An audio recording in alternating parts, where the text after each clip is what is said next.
Simon, it's good to see you again. Here we are again, probably 3 or 4 years on since the last time. Obviously last time I was in the Midlands, up here now I'm up here in Yorkshire, we're here in Leeds. And it's good to see you. Family's good, everything's fine. And I'm finding myself now, obviously since the last time, to all my supporters back in Jamaica.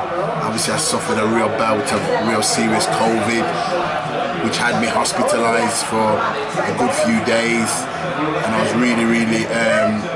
really poorly on my chest and the breathing. And as I'm asthmatic, so it was very difficult. But the hospital staff, and obviously I give God thanks for the healing. And here I am now back in managing Sheffield Wednesday, and looking forward to what we're through hard work. We're hoping it's going to be a successful campaign. We had a brief talk about the likes of Marvin and other lads with a Jamaican heritage. I'm sure they've added value to the squad that you currently have. Yeah, currently, obviously we have our captain Barry Bannon's an exceptional player, and he epitomises what we're doing here. But within it as well, for the JFF, we have some wonderful players here in Tariq Backinson, that he's here playing, Marvin Johnson, Jaden Brown, just to name a few really that's been here, currently applying their trade here at Sheffield Wednesday. And if they can have a consistent season, Simon, then what's to say that they can't be part of the JFF preparations for the Gold Cup and World Cup to come. So, and with me as a manager here, I would always endorse that to help the country as well as I possibly can, because that's what we want to do, see that success come back to the island, Of course, Jamaica has always been in your heart, and you've spoken as well about the likes of Damien Lowe and Michael Hector, but as you know, we have to rise in the rankings, don't we?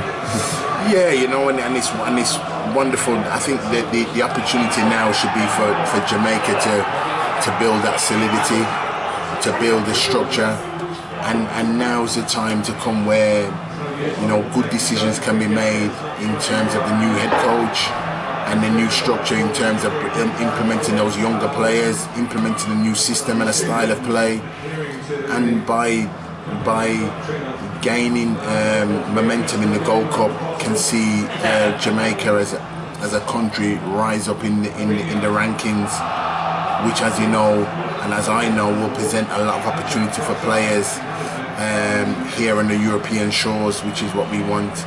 So we sit back in anticipation, but all the reports sound well in terms of how things are going there in Jamaica. It's great for me to be reading up on the positive elements of it, and hopefully this year, up and coming year, the end of this year, and certainly the new year, what's ahead, we'll see a lot of good fortunes for Jamaica. Yeah, and you spoke briefly about the lads with the Jamaican heritage. You've had a chance to work with them intimately on a day-to-day basis. Just wanted to get an insight of how their work ethic is like on the pitch and off the pitch, and if they'll be good value to Jamaica. Yeah, I think they've all got the capabilities of playing. What they have to do, like I've been saying to them all along, is the key to it is if you want to represent on international honours, your club form has to be consistent. And you have to be playing at a level because the competition's so great. The players, if they continue doing what they're doing now, Simon, then it would provoke and ask a question of the head coach to have a look at these players. As I said, we have 3 or 4 here that could represent Jamaica, and I'm sure if the opportunity came for them, if they're playing consistent football, I'm sure they'd grab the opportunity. And I'm sure at some point you'll have a brief chat with our good friend Paul Hall as well about the time he had with Jamaica and some players that he worked with as well on the island. Yeah, there's some wonderful young players within on the island that Paul has worked with, and players that he's alluded to me in terms of real good players there that I'm keeping my eye on them. I'm keeping the reports close to me with them. And also at the same time, I'll be talking to him further, because obviously with his experiences in managing the JFF for the period of time he's got, he's got some experience there as well. So I'll be speaking to him and seeing what his experience was from his own point of view, and where he's learned from it going forward. And then, you know, we can look at it, because obviously I keep saying, if there's players there in Jamaica that I feel is right to bring here in England and into Europe, then I won't hesitate. And I know there's some real top young talents there, and I'll be keeping a real close eye on them. And of course, when me and you speak, you as well always allude to the players and how well they're doing over there.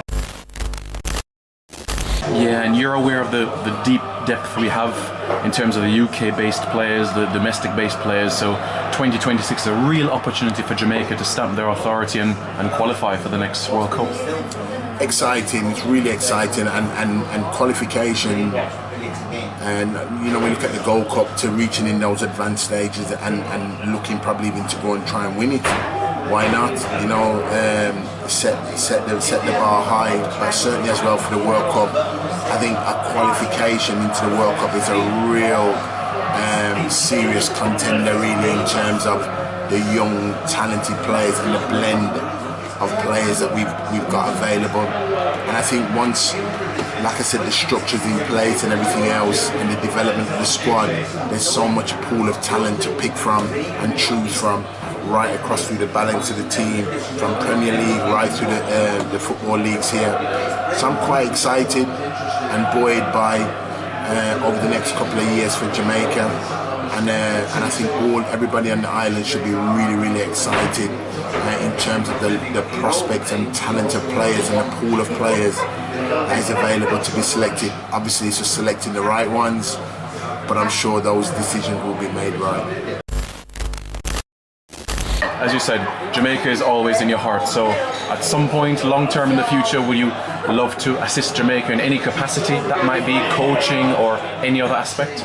Simon, I've always said from my perspective that I would always, at whatever capacity I could help Jamaica to be better and to lend my support and services to them, then you know that I'm all for it, really, to see that for the country, because I have a love, my heart is for the country, and the biggest thing for me is to lend my experience in bringing that continuity, that development, and making things better, you know, and that's where I'm at the moment. So I would definitely endorse it.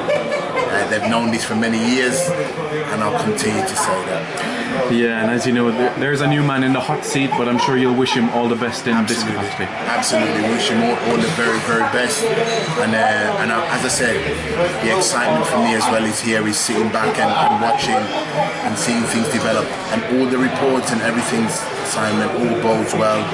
And I wish him all the very, very best. And certainly I hope to see all the local Jamaican people real soon over there, and I look forward to catching up there when I come and visit the island. Yeah, and you spoke about the players as well. You know, you like the likes of Leon Bailey, Antonio, Ethan Pinnock, all in the Premier League. You know, this bodes well for Jamaica moving forward to have the vastly experienced lads in the squad. And it's good as well for the people of Jamaica to, when they look in the Premier League, they can see there's international players that represent the country playing in the Premier League. So it's wonderful, and that's what I'm saying, the opportunities for those players, those local players to come and play, and they've got the talent and the ability, and they can do it.